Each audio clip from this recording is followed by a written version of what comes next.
Mina sat me at the kitchen table on Christmas while her parents toasted in my living room. On New Year's Eve, I sold the house out from under them.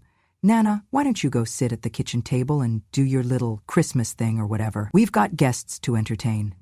That is what Charlie said to me. She said it without even turning her head. Her hands were full, balancing 2 wine glasses and a stack of gold-foiled napkins. But her voice sliced through the holiday hum like a cold wind slipping under a door. It was not what she said. It was the way she said it, dismissive, rehearsed, the same tone one might use to tell a dog to get off the furniture. And just like that, my role was clear. It did not matter that this house used to be mine, or that every molding, every paneled wall and archway still echoed with the fingerprints of my life. It did not matter that the dining room they had closed off for VIP family only still bore the scent of cinnamon pine cones I used to set out each December, or that the garland winding down the banister had been hand-twisted by my late husband the year before his stroke. None of that mattered anymore. They had decided that I no longer fit the picture. So I walked toward the kitchen, clutching the folds of my red wool coat tighter around me. The same coat Henry gave me on our last Christmas together. The same coat Charlie had called a fashion tragedy when she unpacked my boxes 2 months ago.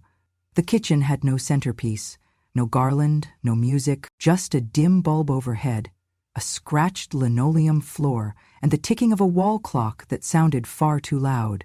I sat at the old oak table, my table, mind you, the one I had served 23 Thanksgivings on, and listened to the laughter spilling out from the living room. Clinking glasses, claps on shoulders, and soft jazz echoing under the chandelier I had personally dusted every year since 1976. Part of me wanted to cry, the part that still believed Christmas was sacred, the part that remembered when family was something more than display. But I did not cry. I straightened my back, folded my hands, and stared ahead at the stovetop where nothing was cooking. Because silence, I have learned, is not weakness. It is where memory waits for the world to catch up. If you feel justice deserves celebration, smash that hype button. Let us keep stories like this alive, echoing far, far away. Your support helps us bring understanding and love to those who deserve it. Thank you so much. Keep listening. From the kitchen, I could see Charlie's mother sipping from a crystal flute, wearing the velvet scarf I gave her 2 Christmases ago, regifted, apparently, and now part of her holiday glam. Jamie was leaning against the fireplace mantel, like he had built it himself, laughing too loud at a story his father-in-law was telling about real estate in Savannah. And my granddaughter, Lily, was on the couch with Charlie's niece, their legs curled under faux fur throws, heads pressed together like sisters. No one looked toward the kitchen. No one wondered if I needed a refill, a plate, or a seat with company. I had become something less than background noise. I had become furniture, stationary, silent. Last year, they invited me to read the Nativity passage. This year, they gave me paper plates and a folding chair. Keep Nana in the kitchen, Charlie had said earlier in the week, thinking I could not hear. She'll feel important, like she's helping. But I was not helping. I was being shelved. When I had arrived that morning, I brought a tin of sugar cookies, my husband's favorite. I spent 3 hours on them, rolled each one by hand, pressed the edges with a fork the way my mother taught me. When Charlie opened the tin, she looked at them the way a model might look at a cheap sweater. "These are cute," she said, "but we have caterers. Maybe put them in the back, so they don't confuse the display." So I did. I put them in the back. I watched her dump them into a Tupperware and shove them beneath the counter. Not even into the fridge. I wish I could say that was the hardest part. It wasn't. The hardest part was watching my own son nod along. Jamie used to stand on a stool to help me stir those same cookies. When he was 7, he cried because the dog ate the last batch. When he was 12, he made me promise I'd show his wife how to bake them, just like Nana. Now he stood 3 feet away from me, praising the rosemary cracker crisps the caterer brought in silver trays. The room smelled of white wine and expensive perfume. My coat smelled of cedar and mothballs. I shifted in my chair, the cushion thin from years of use, and realized they did not hate me. That would have taken effort. No, they had simply decided I was no longer necessary. There was a time I might have stayed quiet, a time when my pride would have told me to smile through it, wait for the next morning, and pray they came around. But something in me was stirring now. Maybe it was age. Maybe it was the silence. Maybe it was that damn coat, the last thing Henry ever gave me, and the only thing in that house no one dared to throw out. But I felt it. That quiet, sacred kind of rage, not the kind that burns, the kind that builds. I leaned back in the chair, looked around that lonely kitchen, and made myself a promise. They would remember this Christmas. Not for the champagne, not for the catered fig tartlets, not for Charlie's Instagram worthy with wreaths. They would remember it because this was the last time they would seat me in the shadows and expect me to disappear. I would not scream. I would not beg. I would simply rise. And next Christmas, if they were lucky, they would find out just how loud a woman can be when she has spent a lifetime being silenced. They say memory is a kindness, but sometimes it is a curse, especially when you remember every gift you gave that was punched back at your face. I remember telling Jamie when he was in his 20s, his business sputtering and no one giving him the time of day, that profit is not where worth lies. I shared with him old lessons from the years I held books open for him. How stocking the pantry, balancing accounts, we never called that work. But one afternoon, when he was fraying at the edges and Charlie had just emptied the kitchen cookie jar, he snorted and said, "Nana, you're sweet, but you're so out of touch with how business works now. You don't get scale or brand, so out of touch, as if decades of support had rendered me obsolete. Nana, you're sweet, but you're so out of touch with how business works now. You don't get scale or brand, so out of touch, as if decades of support had rendered me obsolete. And I was told, now that we can afford a nanny, you're irrelevant." That word echoed in me long after she spoke it. Jamie once proposed that I sell my little patch of garden behind the house to pay off his credit card. He said it was practical. That land isn't worth much anymore anyway. I told him it was worth more than money. That was where Henry and I planted our apple tree, where our children ate their first strawberries, where our wedding guests tossed confetti. I said, "I cannot sell it." And he turned on me, his face bright with frustration. "That tree? Those sweet memories? They killed the chances I had for a future," he said. And I, who had believed in him, felt my bones crack at that. Then came the day Charlie cracked that wedding photo frame against the wall, shards of glass scattered across my cherished crochet doily.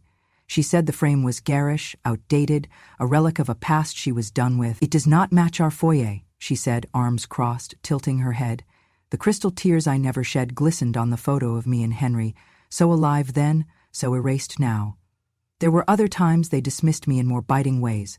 At brunch with friends one Sunday, I wore the shawl that Henry had knitted decades ago, emerald and gold, and someone commented how it looked like a stain on their carefully curated holiday, and Charlie muttered in my ear, "You're a blot on this narrative." I nodded. I bowed. I learned that you could be dressed in tradition and still be thrown out like yesterday's news. And yet through all that, I kept the facade of being helpful, being quiet, being patient. I cooked meals, tidied beer bottles from Jamie's college friends when they crashed on the couch, even mended socks for Lily before tossing them in the laundry. I thought love worked in cycles. You give again. You give until you are hollow, and they come back around. But that's not how love works, nor memory. Then, on that cold Christmas night, Charlie stood over my bent shoulders in the kitchen and sniffed the air. "That smell, your homemade cinnamon rolls. I swear it ruins my Christmas vibe," she said, loud enough that the laughter in the living room froze. "I cannot stand that smell, Nana. It's too real."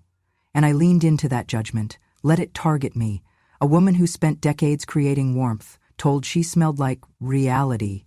A scent spoiled the gloss of holiday fantasy. My heart thudded so loud I could hear it. I raised my chin, trying to anchor myself in that moment. Tonight I felt something else. Fire. Not to burn, though I could have, but to rekindle. These are the memories I carry with me, the looks, the words, the moments of being deemed not enough to warrant a seat at their dinner table. They thought those were harmless. They thought they were invisible punishments. But I remembered, and that is my edge. Truth is, one does not break someone who still remembers who they were, who still loves what once was.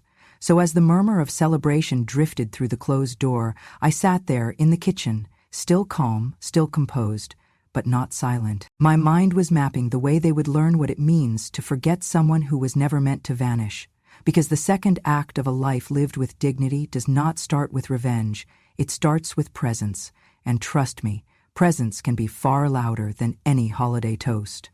They thought I had no idea what Jamie was doing when he started that artificial intelligence company. Back then, he used to sit across from me at the dining room table, shuffling through notebooks, tossing out acronyms I had never heard of. Machine learning, predictive modeling, neuromapping. He said them like passwords to a club I was too old to join. One night, I brought him tea and asked what he was working on. He laughed and said, "Nana, no offense, but you barely understand email. This stuff would fly straight past you." And I remember nodding as if that did not sting. But I was not offended. I was invested. Literally. Jamie never knew that the anonymous investor his business partner kept referring to in hushed tones, the early angel fund that saved their company from closing before it even launched, was me. Not directly, of course. I had set up a trust back in 2010 with the help of a quiet, brilliant attorney named Elijah. It was originally meant to protect the house, but over time, I added a separate arm of it, a small investment pool for community technology advancement. It was my money, my rules. When Jamie's startup looked like it might make something of itself, I took a leap. He thought the funding came from a distant friend of his co-founder's aunt. I let him think that. I let him laugh in my kitchen and say old people just do not get it, do they? What he did not know, and what Charlie certainly never bothered to ask, was that the company they were so proud of, the one Jamie boasted about to Charlie's father while I quietly cleared dishes from behind their champagne flutes, that company now had a valuation of nearly $24 million, 0 cents. And my trust, through the backdoor equity deal they signed in desperation 5 years ago, held just under 8%. Not bad for someone who did not get tech, but this was never about the money. It was about control and about memory, because while they turned me into an afterthought, I had kept perfect records. The trust that held the house had not just preserved the roof above their heads, it had protected me. No changes to title, no transfers of ownership, no refinancing. None of it was possible without my signed approval. And the best part? They had never once asked, because they assumed I was already legally out of the picture. Jamie had even bragged last spring, "Charlie's dad says we can remodel soon, might knock out the study for a wine room." And I smiled, knowing he could not swing a hammer until I said so. On December 29th, while they were away at some private spa for post-holiday detox, I met Elijah for lunch. He had aged gracefully, gray at the temples, kind eyes, steady hands. He brought the documents I needed, and I brought my notebook, the one they never touched, the one where I had been collecting phrases, dates, insults, decisions for over 3 years. "You are sure?" he asked me over coffee. "I am ready," I said, "and I want it public." He looked at me carefully. "Do you want to move out?" "No," I answered. "I want them too." The plan was simple. On New Year's Eve, the trust would list the house for public sale. I had legal authority. The house was mine. They had simply been tenants, entitled noisy ones. By January 2nd, the listing would go live, but the real show? That would happen at midnight. On the 31st, while Charlie orchestrated her white and gold New Year's soiree, streamers and signature cocktails and selfie booths, I set my own plan in motion. Just after 11:00 p.m., I placed a small phone stand on the kitchen counter. I angled it perfectly to capture the hallway, the grand staircase, and just enough of the glittering chaos in the living room. Then I hit record, and I hit go live. The caption read, "When they forget whose house they are celebrating in." At first, a few viewers trickled in, then dozens, then hundreds. By the time the clock hit 11:47, nearly 5,000 people were watching. They watched as Jamie toasted his incredible year. They watched Charlie thank the universe for their home and success. They watched guests dance beside the mantel I built with Henry's hands, beneath the chandelier Charlie once called tacky, and then I stepped into frame. Not loudly, not angrily, just fully present, holding the signed sale agreement and the deed transfer notice. My voice was calm, but it carried. "Jamie," I said. "Charlie, can I have a moment?" They froze. The camera caught it all, the confused smiles, the quick exchange of looks, the sudden flush rising in Jamie's cheeks. "This house," I said, "has been sold." Charlie laughed, then scoffed. "To who?" "To someone who values memory," I said, "and who knows how to read a trust document." I held up the folder, and as the final seconds of the year ticked away behind them, as the countdown echoed from the television, 10, 9, 8, I watched the faces of my family shift, not just with confusion, but with understanding. They had mistaken silence for surrender, and I was here to remind them, I may bake cookies, I may wear old wool coats, but I never forget what is mine, and now, neither would they. The countdown clock in the living room ticked down while guests clinked their crystal glasses, the brassy notes of champagne flutes filling the air, and the soft glow of golden lights casting warmth over the guest like a velvet embrace. Jamie stood in the center, a smug grin plastered across his face, his blazer shimmering just enough to catch the spotlight when he raised his phone for a selfie.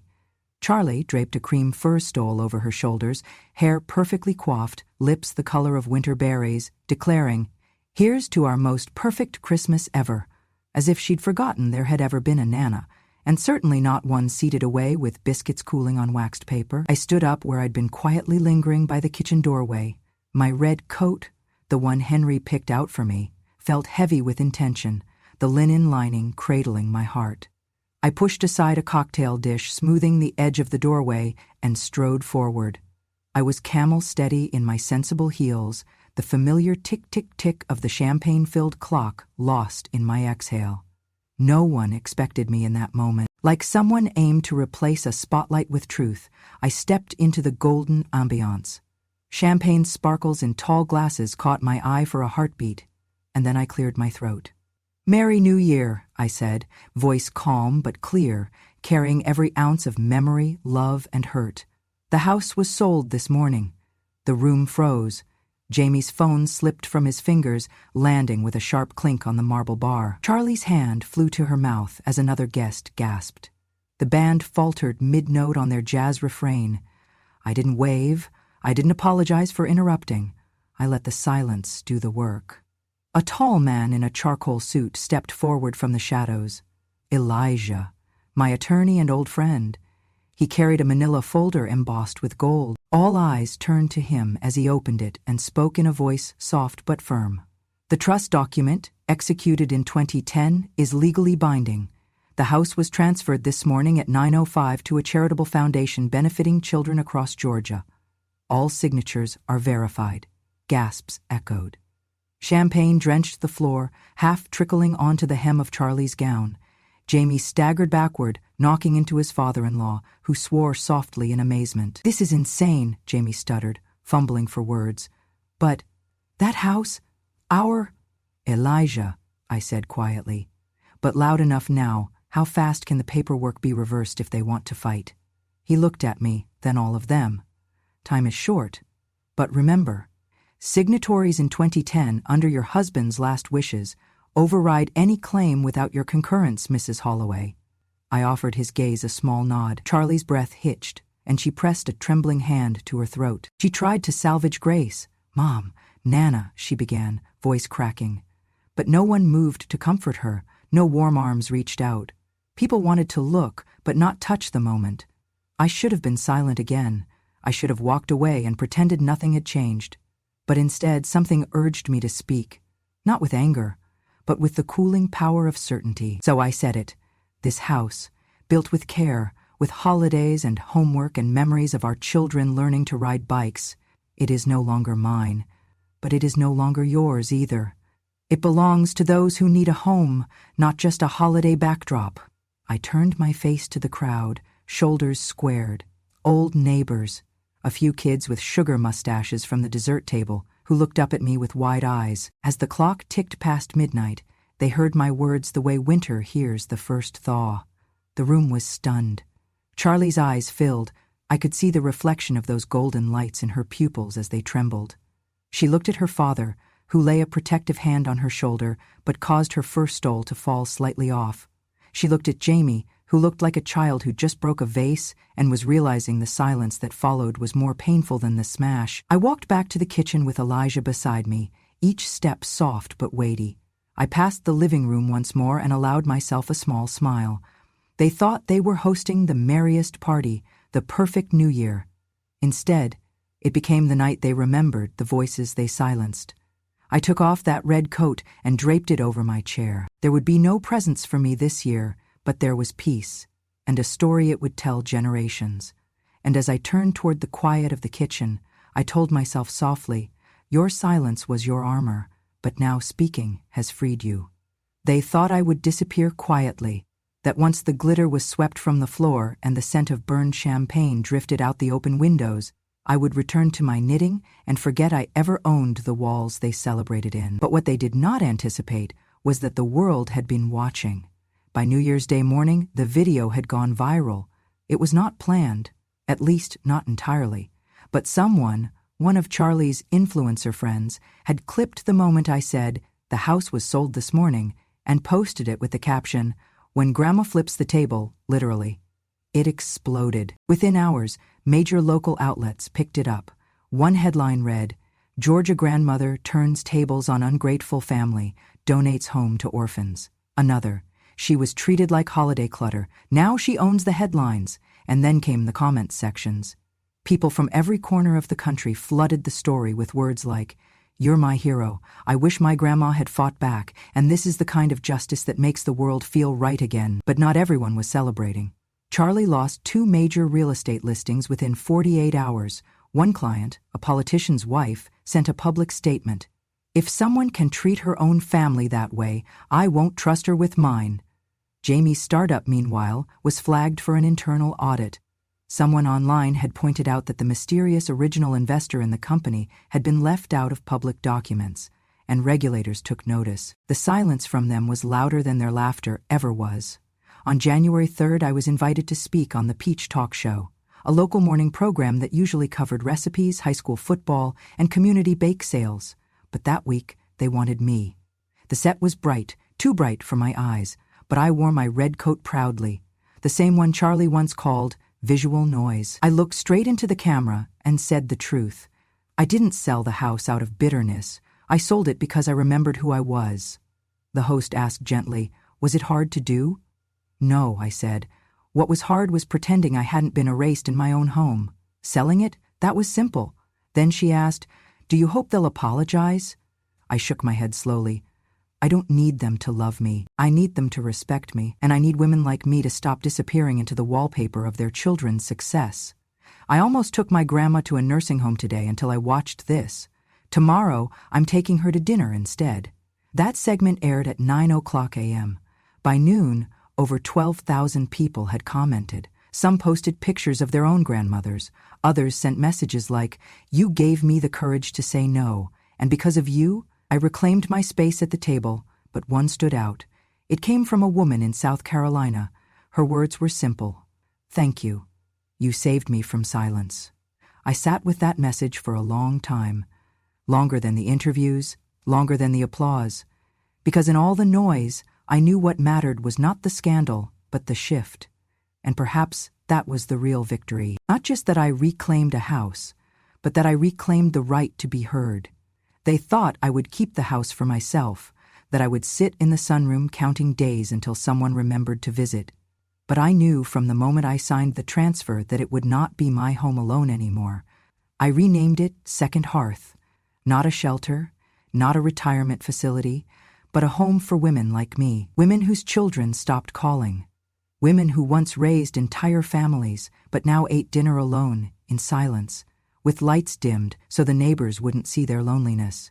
The renovations were subtle. I did not erase the past. I kept the wooden dining table Henry built, even though Jamie had tried to replace it with something more modern. I left the floral wallpaper Charlie said was embarrassingly country. I kept the creaky third stair and the copper tea kettle with a dent near the handle, because history, unlike people, never abandons you when you age. By February, Second Hearth had welcomed its first residents, Clara, who had taught for 42 years before her daughter moved her into a back room temporarily, and Miss Eunice, who used to be a librarian, but now could not remember the last birthday card she received. They arrived with bags and disbelief, still carrying the weight of having been discarded. I greeted them not with pity but with warmth. "Your room is upstairs," I said, "and the window faces the garden. Henry always said morning light makes memories softer." Each woman who walked through that door brought with her a story, and I listened to every one, not just with my ears, but with the quiet part of my heart that had once felt invisible. And on the last Sunday of each month, we held our Christmas memory suppers. The table was dressed in red cloth, golden napkin rings, and plates that did not match but felt like home. Everyone brought a dish or a recipe, even if they had to whisper the ingredients from memory. The point wasn't perfection, it was presence. We lit candles for those who could no longer speak. We passed bread with hands that had once comforted crying children, hands that had sewn buttons and stirred gravy and buried husbands. And we told our stories. Some were short, like Clara's tale of the year her father gave her a scarf too long because he didn't know how to measure wool but tried anyway. Some were heavier. Eunice spoke of the Christmas she spent in silence because her son forgot she'd moved states. When it was my turn, I told them about the year Charlie told me I was a background prop in her holiday vision, and how I'd spent the rest of that night cleaning crumbs while they took pictures for Instagram. I told them that memory not to reopen the wound, but to stitch it closed alongside theirs. After that first supper, we made it a ritual, and I had a sign carved in warm oak hung just above the entryway. "There are no ghosts here, only memories worth honoring." Visitors began stopping by, nurses on break, college students looking for community service hours, even a few teenagers who just wanted to hear someone call them sweetheart. They sat with us at the table. They listened. They learned that aging is not the absence of worth, but the deepening of it. And for those of us who had once been pushed aside like seasonal decorations, this home became a second hearth, a place where we did not need to beg to be seen. We were the flame. In late March, a letter arrived. Handwritten, no return address, but I recognized the crooked loop in the J before I even opened it. It was from Jamie. It read, "I don't expect anything. I know I was wrong, but if there's any part of you that still loves me, Nana, I'd be grateful for just a piece of your Christmas bread, even a corner." There was no apology, not really, just hunger, and not for food. I sat with the letter for a full day. Then I baked, not a full loaf, not a fresh batch, just one single piece. From the freezer, the last from December's supper.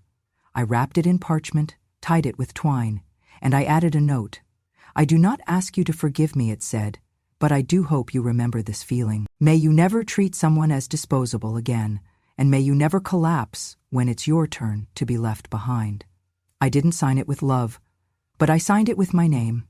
That was enough. The house was quiet that afternoon. Miss Eunice was napping, Clara was on the porch with a crossword, and a new resident, May, who was teaching herself how to crochet by watching videos on a borrowed phone. That's when the knock came. A group of students from the university had heard about Second Hearth. One of them, a soft-eyed girl named Eleni, asked if they could record our next supper. "We want to tell stories," she said, "but we want to listen first." I agreed.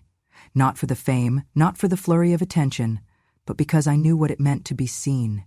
And now I wanted others to see. That live stream went out to over 30,000 people. They watched as we passed plates, as we shared stories of grandmothers who died without visitors, of Christmases spent in shelters, of silent nights made not holy, but hollow.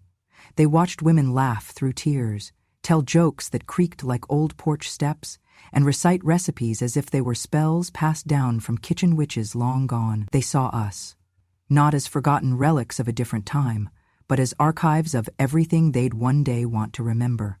That night, before bed, I walked the halls of Second Hearth and touched each doorframe. Not to check, not to correct, just to bless.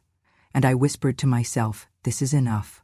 I left the porch light on, not because anyone was coming, but because someone always might. And when they do, they will find us. Not with bitterness, but with stories. Because age is not a shame, it is an inheritance, and we are the keepers of its light. That December, snow came early. It dusted the windowsills of Second Hearth like powdered sugar, settling into every crease of brick and memory. I pulled out my red coat, yes, the same one they once said was too old, too loud, too out of place, and buttoned it up with steady hands. The lining was softer now, worn in all the right ways, like me. The house smelled of cinnamon and sage. Clara was shaping rolls in the kitchen, May was folding napkins into little hearts, and Eunice was teaching the newest guest, Ms. Lottie, how to wrap presents using recycled newspaper and ribbon from old birthday parties. Laughter laced through the halls, not loud but constant, like the kindling of a warm fire. Someone put Nat King Cole on the old record player, and I smiled. This was our Christmas. There was no tree so tall it touched the ceiling, no overpriced garlands, no photographers waiting to stage a perfect family moment. But the love here was real, and it needed no filter. At 6 o'clock, guests began to arrive. Some were neighbors, some were volunteers, some were grandchildren of residents long gone, but all of them called me the same thing now, Mama Marlene. It surprised me at first, the way that name clung to my heart like a child's hand, but over time I grew into it, not just as a title, but as a choice. Because a mama does not have to be the one who raised you. Sometimes she is the one who remained when everyone else forgot. We gathered in the dining room, 18 people that night, and we held hands before we ate. It was not a prayer, but a pause, a recognition of the long road behind us and the mercy of having made it this far. I looked at them, these women who had once been pushed into corners, these guests who now laughed without apology, and I felt something I had not felt in decades. Home. And when someone asked, Mama Marlene, what does Christmas mean to you now? He answered without thinking. Christmas is not something you are given, I said softly. It is something you hold, with memory, with courage. I looked down at my hands folded neatly in my lap. They had baked, buried, stitched, wiped tears, carried groceries, and turned keys in locks that no longer belonged to me. But tonight they rested, because they had built something no one could take away. Later, when the fire crackled low and the room quieted, someone asked if I ever thought of the family I had left behind. I said, sometimes, but not out of longing, out of learning. The past has its place, so do we, and as the clock crept toward midnight, I sat there in my red coat, surrounded by the hum of stories and soft smiles. There were no cold eyes watching me like I did not belong, no back rooms, no closed doors, just light, just warmth, just the kind of peace that arrives not when others make space for you, but when you claim it for yourself. And in that final hush, before the day turned, I whispered to no one and everyone. They once called it a little mess, a bit of holiday noise, something to sweep aside. Then I looked around at the candles flickering, the old voices singing carols off-key, the worn photo of Henry tucked into my coat pocket, and I said, I call it justice, and the truest Christmas I have ever known. They say that closing chapters are meant to be quiet, a soft exhale at the end of a lifetime, a gentle fade-out. But in my heart, this was not an end, it was a new beginning.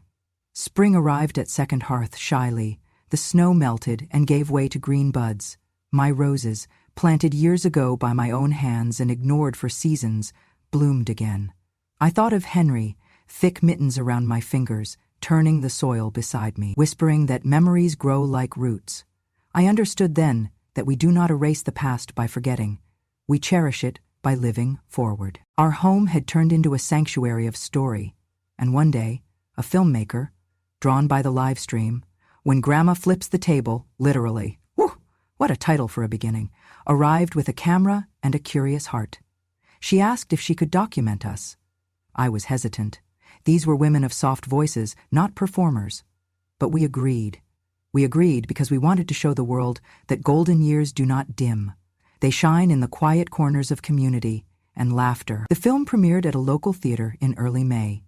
On opening night, I sat in a seat with its back warm and old, and I watched with wide eyes as the screen flickered to life. The camera captured Clara's crooked smile as she described the scarf her father had knitted with too many stitches. Miss Eunice struggled to recall the words of her own story, and then burst into a triumphant laugh when she finally did. Summer rain pattered on the theater's window, and in that shared quiet, we all learned again what it means to belong. Afterward, people lined up to thank me. A young woman stepped forward, tears in her eyes. "My dad left, Nana," she said. "I thought no one would sit with me. You showed me that someone still will." I hugged her and felt that familiar pulse of remembering and of reclaiming. On my 81st birthday, the women of Second Hearth surprised me with a party. They dressed the dining room with handmade linen and fresh flowers from Clara's garden. There were cards folded with crisp edges and delicate script, lines like, "You are the keeper of every story we thought was lost." I didn't cry. Instead, I stood in the doorway and watched them swirl around me, candles flickering in their laughter. I felt in that moment what it means to be seen. Later that evening, as the moon rose a soft pearl through the window, a letter arrived. It was from Charlie. Her handwriting was shaky. She wrote, "I cannot unmake what I did, but I see now how much you built me from. I want to help. I'm sorry. May I bring Lily for Christmas? I understand now. It's not about presents. It's about honor." I folded the letter and held it close. I replied, "You may come, but not for gifts. Come to remember." I sent it back with a small packet of cinnamon roll dough, half of our tradition, half of a peace offering, and a single handwritten note. "I don't expect regrets. Just return as truth." They came that Christmas. Charlie, Lily, and Jamie. They sat at the big oak table, yes, the same one. They helped unwrap paper strips, laughter weaving around old ornaments, some of which I had rescued from the trash cans after too many modern upgrades. We passed rolls, the smell of cinnamon like a time machine, and for the first time in years, I felt winter isn't cold anymore. In the spring following that Christmas, Second Hearth grew again. A counselor volunteered to host memory workshops. A poet offered to teach writing every Thursday. Every now and then, Lily came back and read to Miss Eunice. When Lily's schoolmates visited for Community Learning Day, they found only warmth. Children on one side of the table, elders on the other, and stories speaking across generations. 2 summers ago, the roses fell heavy with scent. I sat on the porch with a cold glass of lemonade and watched Clara bring a small bouquet to place on Henry's bench. She said softly, "He would be proud of what this place became." And I thought, yes, he would. There are days when I wake before dawn. The house is quiet but for a kettle humming. I pad down the stairs, light a single candle in the parlor, and write in my journal. Not with regret, but with gratitude. I write for the women here, for every grandmother who thought she had nothing left to give. Because stories matter. They said I was a prop. Then I became a lawyer. They said I was forgotten, and I became a haven. They thought the softest voices hold nothing. I prove them wrong every day. So if you ever feel small, if the tables turn cold, come find me at Second Hearth. We keep the lights on. We keep the stories alive. Because the truest legacy isn't in the walls we build or the stones we claim. It's in the voices that echo long after we sit down. That is how we stay. That is how we rise. If this story touched something quiet in you, if it reminded you of a voice you once silenced, or a chair that now sits empty at your table, then let it echo a little longer. Age does not erase worth, it deepens it. And for every woman who's been told to sit quietly in the kitchen, let this be a reminder. Your silence is not the end of your story. It is only the pause before the truth is finally heard. Subscribe to Grandma True Stories if you believe wisdom still matters, and if you want to hear more voices that refused to disappear.